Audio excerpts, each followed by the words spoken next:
23ರಲ್ಲಿ ಪಾಸಾಗಿದೆ. Both the houses, Rajya Sabha Lok Sabha. ಈಗ delimitation ಸೇರಿಸಿ ತಗೊಬಂದಿದ್ದಾರೆ. ಡಿಲಿಮಿಟೇಷನ್ ಸೇರಿಸಿ ತಂದಿದ್ದಾರೆ. ನಾವು ಯಾವತ್ತೂ ಕೂಡ ಮಹಿಳಾ ಮೀಸಲಾತಿಗೆ ವಿರೋಧ ಇಲ್ಲ. I am making it very very clear. ಮಹಿಳಾ ಮೀಸಲಾತಿಗೆ ವಿರೋಧ ಇಲ್ಲ.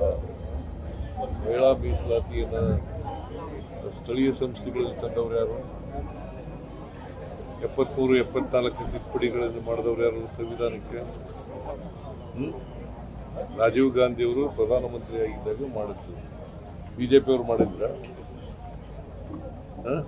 ಅಥವಾ ಡಿಮ್ಯಾಂಡ್ ಮಾಡಿದ್ರ?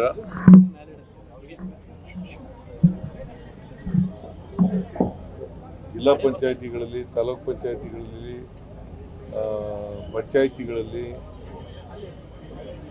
ಮಹಿಳೆಯರಿಗೆ ಮೀಸಲಾತಿ 33% ಕೊಡಬೇಕು ಅಂತ ಯಾವತ್ತಾರು ಒತ್ತಾಯ ಮಾಡಿದ್ರ?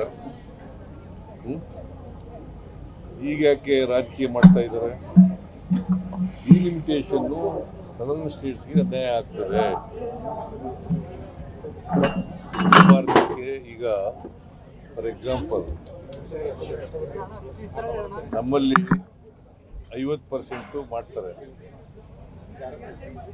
50% ಅಂತಂದ್ರೆ ಉತ್ತರ ಪ್ರದೇಶದಲ್ಲಿ ಎಷ್ಟಿದೆ ಸೀಟ್ಸು? 80. 120 ಅಂತ 50% ಅಂದ್ರೆ ಎಷ್ಟಾಗುತ್ತೆ? 120 ಆಗುತ್ತೆ. ಕರ್ನಾಟಕದಲ್ಲಿ ಎಷ್ಟಾಗುತ್ತೆ? 28, 14, 42. ಜಾಸ್ತಿ ಆಗಲ್ವ ಅಲ್ಲಿ? ಉತ್ತರ ಭಾರತದಲ್ಲಿ ಜಾಸ್ತಿ ಆಗಲ್ವಾ? ಅದಕ್ಕೆ ನಮ್ಮ ವಿರೋಧ ಹೊರತು ಮಹಿಳಾ ಮೀಸಲಾತಿಗೆ ವಿರೋಧ ಇಲ್ಲ. ಮಹಿಳಾ ಮೀಸಲಾತಿ ಪರ ಇರೋರು ನಾವು. ಗೊತ್ತಾಯ್ತಾ? ರಾಜಕೀಯ ಮಾಡ್ತಾ ಇದ್ದಾರೆ ಅವರು. ಮತ್ತೆ ಈಗ ಸಂವಿಧಾನ ತಿದ್ದುಪಡಿ ಆಗ್ಬೇಕಾದ್ರೆ 2/3 ಆಗಬೇಕಲ್ಲ. 50% ಆಫ್ ದಿ ಸ್ಟೇಟ್ಸು ಒಪ್ಪಿಗೆ ಕೊಡಬೇಕಲ್ಲ ಅದಕ್ಕೆ. ಅದರಿಂದ ನಾವು ಅದಕ್ಕೆ ವಿರೋಧ ಮಾಡಿದೆವು ಹೊರತು ಡಿಲಿಮಿಟೇಷನ್ಗೆ, but not to the women reservation. ಮಹಿಳಾ ಮೀಸಲಾತಿ ವಿರೋಧಿಗಳು ಅನ್ನೋ ತರ ಬಿಂಬಿಸಲಿಕ್ಕೆ ಮೋದಿ ಅವರು ಮಾಡಿದ್ದಾರೆ. ಅದು ರಾಜಕೀಯ ಮಾಡೋಕ್ಕೆ ಹೊರಟಿದ್ದಾರೆ. ಈಗ ತಮಿಳುನಾಡು ಎಲೆಕ್ಷನ್ನು, ವೆಸ್ಟ್ ಬೆಂಗಾಲ್ ಎಲೆಕ್ಷನ್ ಇದೆಯಲ್ಲ, ಅದಕ್ಕೋಸ್ಕರ ರಾಜಕೀಯ ಮಾಡೋಕ್ಕೋಸ್ಕರ ಹೊರಟಿದ್ದಾರೆ.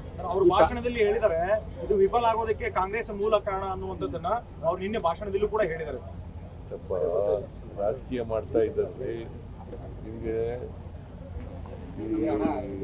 ಮೀಸಲಾತಿ ತಂದವ್ರು ಯಾರು ಸ್ಥಳೀಯ ಸಂಸ್ಥೆಗಳಲ್ಲಿ? ನಿಮ್ಗೆ ಗೊತ್ತಾ? 73rd 74th ಅಮೆಂಡ್ಮೆಂಟ್ ತಂದವ್ರು ಯಾರು ಕಾನ್ಸ್ಟಿಟ್ಯೂಷನ್ಗೆ? ಯಾರ್ರೀ? ರಾಜೀವ್ ಗಾಂಧಿ ಪ್ರಧಾನಮಂತ್ರಿ ಆಗಿದ್ದಾಗ ಆಗ ಬಿಜೆಪಿಯವರು ಒತ್ತಡ ಹಾಕಿದ್ರ? ಆಯ್ತರೆ ಮೋದಿಯವರು ಭಾಷಣ ಮಾಡ್ತಾರೆ ರಾಜಕೀಯವಾಗಿ. 23ರಲ್ಲೇ ಪಾಸ್ ಆಗಿತ್ತಲ್ಲಪ್ಪ.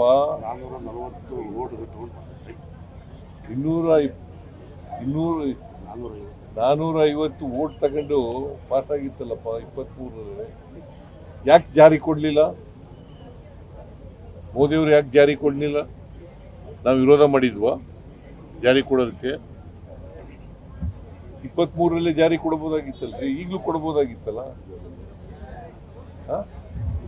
ಡಿಲಿಂಕ್ ಮಾಡಿ, ಡಿಲಿಮಿಟೇಷನ್ ಡಿಲಿಂಕ್ ಮಾಡಿ ತಂದಿದ್ರು. ಯಾರು ವಿರೋಧ ಮಾಡ್ತಿದ್ರು ವುಮೆನ್ ರಿಸರ್ವೇಷನ್?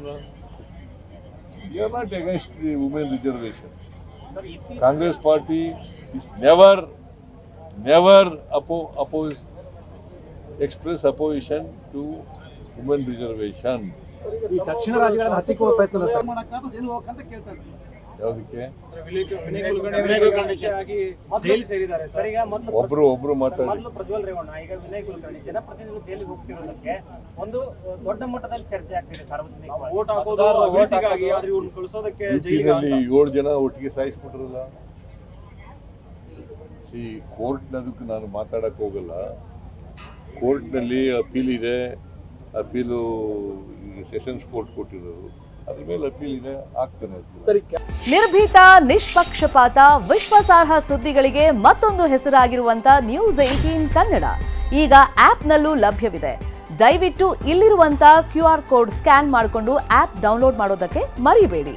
ನಿಮ್ಮ ಬೆಂಬಲ ಹೀಗೆ ಸದಾ ನಮ್ಮೊಂದಿಗಿರಲಿ. ಧನ್ಯವಾದ.